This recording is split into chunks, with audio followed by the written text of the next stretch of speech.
अस्सलाम वालेकुम नादरीन, आप यूट्यूब चैनल देख रहे हैं। मैं इमरान खान हूँ। चीज़ें बहुत तेज़ी से आगे बढ़ रही हैं। अली अमीन गंडापुर ने और बैरिस्टर गौहर ने, इन दो लोगों ने दोबारा जेल में जाकर इमरान खान साहब से मुलाकात की है और पाकिस्तान तहरीक इंसाफ ने एक शर्त और भी रखी है इमरान खान साहब के हवाले से कि एहतजाज मुअख्खर हो सकता है अगर ये शर्त मान ली जाए तो।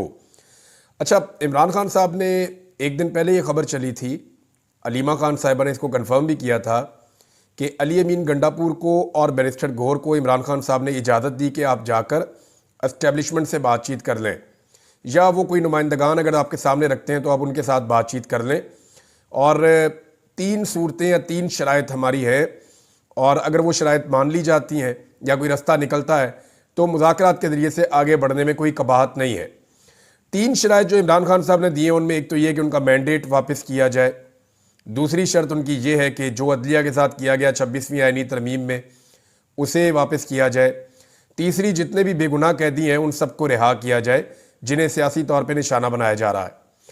अब अली अमीन गंडापुर और बैरिस्टर गौहर जब इस मरतबा गए थे मुलाकात करने के लिए, तो याद रहे कि इससे पहले जब वो मुलाकात करने जाते थे तो मुलाकातें नहीं करवाई जाती थी। ये थोड़े दिन पहले की बात है, जब अली अमीन गंडापुर साहब इमरान खान साहब से मिलना चाह रहे थे तो बाकायदा उन्हें हाई कोर्ट से रुजू करना पड़ा। अदालत से परमिशन लेकर उन्होंने जाकर इमरान खान साहब से मुलाकात की थी।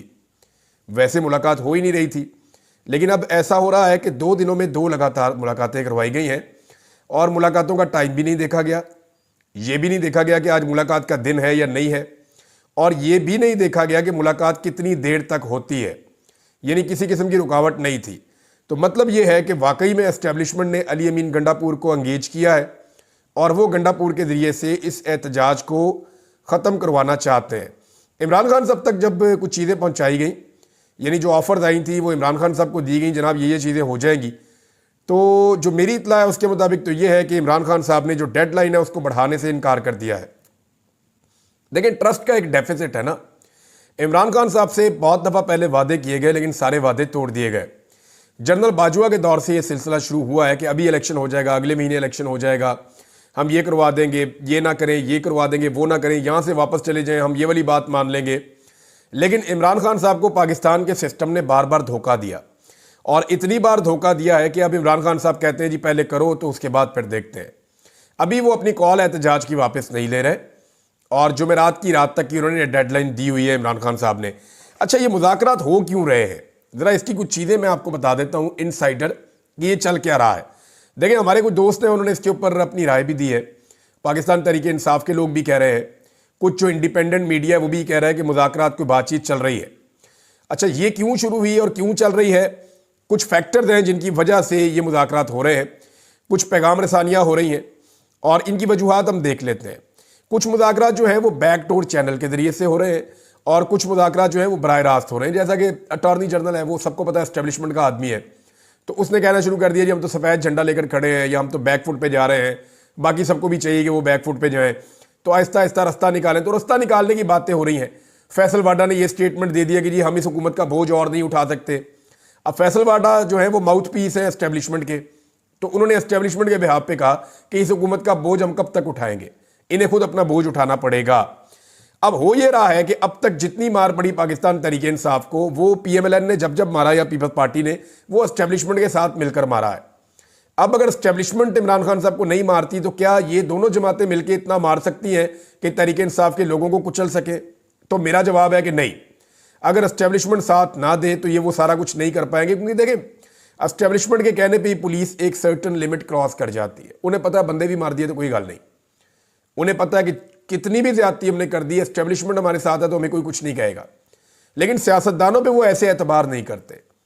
सियासतदानों पे एतबार करने वाले पुलिस वाले बहुत थोड़े हैं, उन्हें बहुत थोड़ी सी जगहों पे इस्तेमाल किया जा सकता है। तो पुलिस कभी भी ब्रूटैलिटी, फस्तायत और वो जुल्म और जबर की जो लेवल है उनको क्रॉस नहीं करती अगर सियासतदान कहें तो। हाँ, एस्टेब्लिशमेंट के कहने के ऊपर वो कर जाते हैं।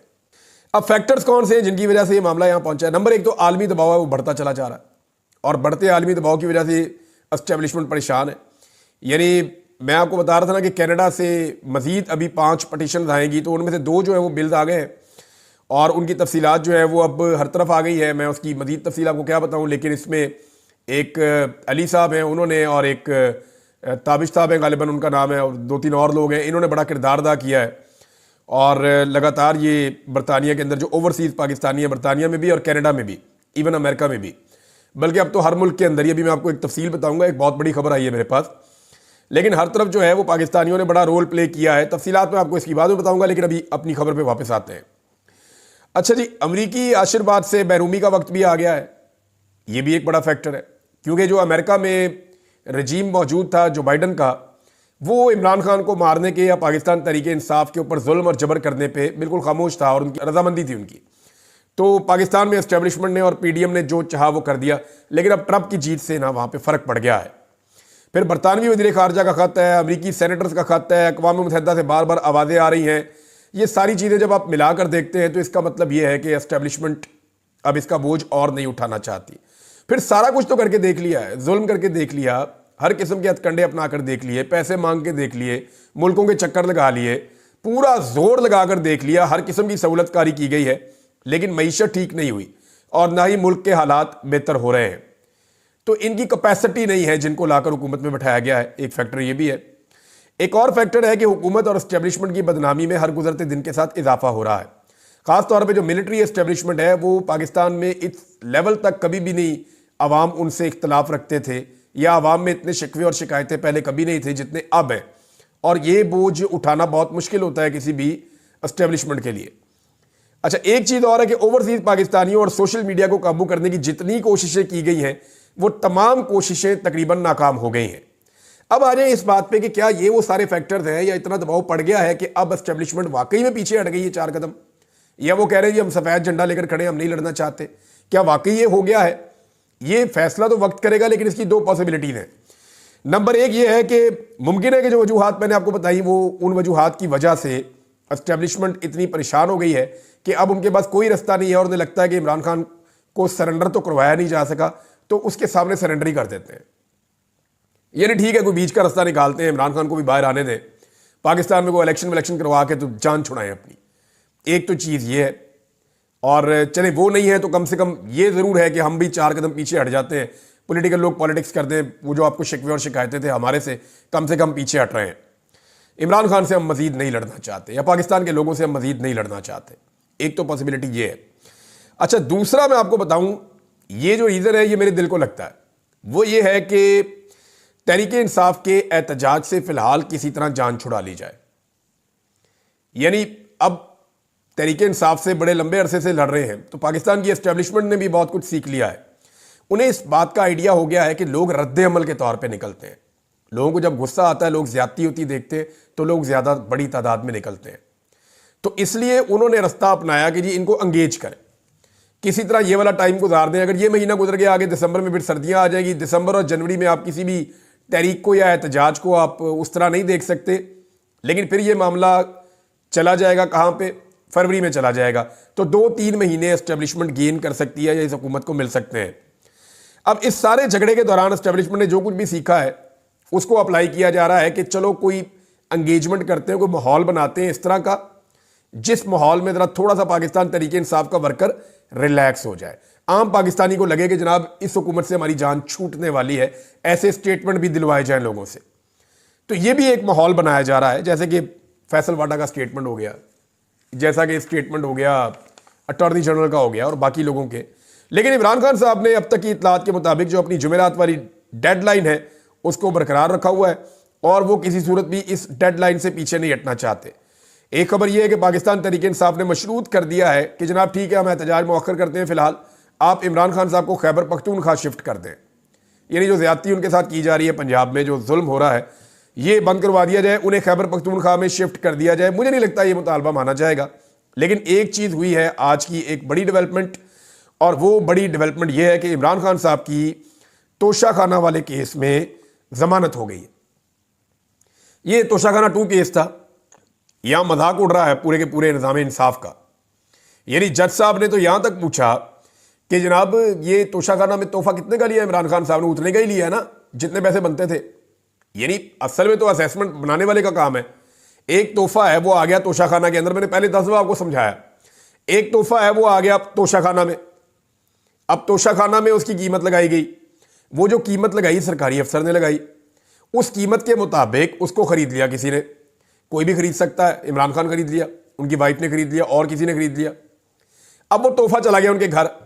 मामला यह है कि कीमत लगाई किसने, उसकी असेसमेंट किसने की, वसूल किसने की, उसके ऊपर कोई एक्शन ही नहीं हो रहा। तो जब साहब ने पूछा कि जनाब कस्टम अफसरान के खिलाफ कोई कार्रवाई हुई, तो पता लगा कोई कार्रवाई नहीं हुई। और बड़े अजीबोगरीब किस्म के लतीफे हैं इस केस के अंदर। तो फारग हो गया जनाब ये भी केस, और इमरान खान साहब के दोनों मामलात में 10-10 लाख रुपए के मुचलकों पे जमानत हो गई, और इसमें इमरान खान साहब को रिहा करने का हुक्म दे दिया गया। लेकिन इमरान खान साहब बदस्तूर अभी गिरफ्तार है। गिरफ्तारी की वजह जो है वो 2 शहरों में मुकदमात हैं। वैसे तो इमरान खान साहब पे शेखुपुरा में और फैसलाबाद में भी मुकदमात किए गए हैं, लेकिन लाहौर और रावलपिंडी के, इस्लामाबाद के जो मुकदमात हैं उनमें, खासतौर पर रावलपिंडी के, तो इमरान खान साहब को उनमें जो है वो अभी जेल में रखा गया है। यानी लाहौर के 8 मुकदमात हैं इस वक्त 9 मई के हवाले से, जिनमें इमरान खान साहब की जो जमानत है वो पेंडिंग है। अभी फिलहाल गिरफ्तारी इनमें है, और यहां इमरान खान साहब जुडिशियल रिमांड पे हैं। यानी अब एक साबिक वजीर आजम, जो कौमी हीरो भी है, जो आलमी लेवल का लीडर है और पाकिस्तान का सबसे बड़ा पॉलिटिकल लीडर है आज की तारीख का, वो फौजदारी मुकदमात में सिर्फ जुडिशियल रिमांड पे जेल में मौजूद है। ये भी एक लो लेवल है पाकिस्तान का, एक नया रिकॉर्ड पाकिस्तान में लग रहा है। बहरहाल फौजदारी मुकदमे में इमरान खान साहब अभी अंदर हैं। 8 केसेस हैं जहां पे उनकी जमानत दायर हो चुकी है। 30 नवंबर को लाहौर में इंसदाद दहशतगर्दी की अदालत में इसकी समाअत होगी, और यहां पे अगर इमरान खान साहब को बेल मिलती है तो फिर उनको छूट जाना चाहिए। लेकिन अगर फिर गिरफ्तार रखना होगा तो फिर किसी और शहर के किसी मुकदमे के अंदर गिरफ्तारी डाल दी जाएगी। तो ये निज़ाम अगर 500 साल भी चाहे ना, तो इमरान खान साहब को जेल में रख सकता है। अब मामला यह है कि क्या एस्टेब्लिशमेंट वाकई इमरान खान साहब के साथ कोई मामला तय करना चाहती है। तो इमरान खान साहब की शर्तें बड़ी कड़ी हैं। यानी वो साफ कहते हैं जनाब, सवाल ही पैदा नहीं होता, आप मैंडेट वापस करें। मैंडेट वापस करने का मतलब है हुकूमत खत्म। राणा सनाउल्लाह ने कहा जी मैंडेट वापस कर दिया फिर तो कहानी खत्म, ये तो मुतालबा माने नहीं जा सकता, हम तो फिर अडयाला जेल चले जाएंगे जालसाजी के जुर्म में, जो हमने किया इस मुल्क के साथ। तो मैंडेट वापसी, राणा सनाउल्लाह को भी पता है कि चोरी का मैंडेट है, लेकिन वो ये कहते हैं चोरी का माल हमारे पास है, हमने वापस नहीं करना। ये नया इलेक्शन करवा लेंगे पाकिस्तान में, मैंडेट वापस नहीं करेंगे। ये इतनी बड़ी चार्जशीट होगी पाकिस्तान की एस्टेब्लिशमेंट पे और पाकिस्तान की सारी पॉलिटिकल पार्टीज के ऊपर कि इससे फिर ये कभी बाहर नहीं निकल सकेंगे। बहरहाल इस वक्त दोनों तरफ से अपनी अपनी तैयारियां हो रही हैं। हुकूमत की जानिब से, एस्टेब्लिशमेंट की जानिब से कंटेनर्स पहुंचना शुरू हो गए हैं। इस्लामाबाद में बड़ी तादाद में कंटेनर्स पहुंचाए जा रहे हैं। आज 20 तारीख है, 4 दिन के बाद एहतजाज है 24 को, लेकिन कंटेनर्स आज से पहुंचना शुरू हो गए हैं। यानी आप देखेंगे कल परसों से इस्लामाबाद बंद हो जाएगा। फिर रेंजर्स और एफसी की भारी नफरी को बुला लिया गया है, क्योंकि पुलिस कम पड़ गई है, तो रेंजर्स को और एफसी को भी बुलवाया गया है। हो सकता है कि बाकी सूबों से भी मदद मंगवाई जाए। तो यहाँ पे बहुत बड़ी तादाद में सिक्योरिटी फोर्सेस को इकट्ठा किया जा रहा है इस्लामाबाद में। और एक चीज़ ये है कि हुकूमत जो है वो एक तरफ रुकावटें भी लगा रही है और एक तरफ जो है वो मुज़ाकरात की कहानियाँ भी चल रही हैं। वो बड़ा इंटरेस्टिंग है। लेकिन पाकिस्तान तहरीक इंसाफ की तैयारी भी सुन लें। मुख्तलिफ जर्नलिस्ट हैं, उन्होंने मेरे से बात की, उन्होंने बताया, और कुछ जो लोकल्स हैं इस्लामाबाद रावलपिंडी के, उन्होंने ये क्लेम किया कि बहुत सारे जो पाकिस्तान तहरीक इंसाफ के दरीना कारकुन हैं या आम शहरी हैं जो इस वक्त इमरान खान साहब के नज़रिए के साथ खड़े हैं, वो बहुत बड़ी तादाद में, हज़ारों की तादाद में लोग इस्लामाबाद और रावलपिंडी में मौजूद हैं। और वो गुज़िश्ता चंद दिनों से अपने अपने रिश्तेदारों के आसपास घरों में इधर उधर जानने वालों के वो आ गए हैं। और वो यहाँ पे इसलिए रुके हुए हैं कि ये ऐसा मौका है कि इमरान खान साहब ने कॉल दी हुई है और रावलपिंडी और इस्लामाबाद के रास्ते खोलने हैं 24 तारीख को, ताकि सारे पाकिस्तानी वहाँ पर पहुँच सके। तो एक तरफ पाकिस्तान तहरीक इंसाफ की ये तैयारी भी रिपोर्ट हो रही है। अब दोनों तरफ की रिपोर्टें आती हैं, हम आपको बता देते हैं। एक और बहुत बड़ी खबर है, बीच में आपको मैं बता दूं, बड़ी अच्छी और मुबारक खबर है हमारे लिए, लेकिन बड़ी ज्यादती हुई है और यह मकबूल जान साहब के साथ लगातार उनके साथ ज्यादती की गई है। पहले उन्हें उठाकर ले गए थे, 3 दिन तक उनको टॉर्चर का निशाना बनाया।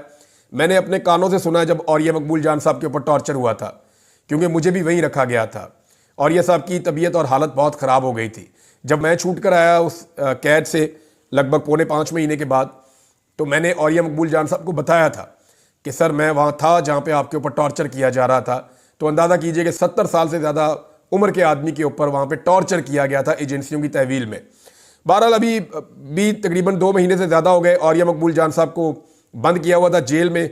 मियाँ अली इशफाक साहब का बहुत शुक्रिया, अजहर सिद्दीक साहब का बहुत शुक्रिया, बाकी जितने दोस्त अहबाब जिन्होंने इस लीगल मैटर को देखा, सबका बहुत शुक्रिया। तमाम हमारे जो कोर्ट रिपोर्टर्स हैं वो रोजाना जाते रहे, वहां पे रिपोर्ट करते रहे, उन सबका बहुत शुक्रिया।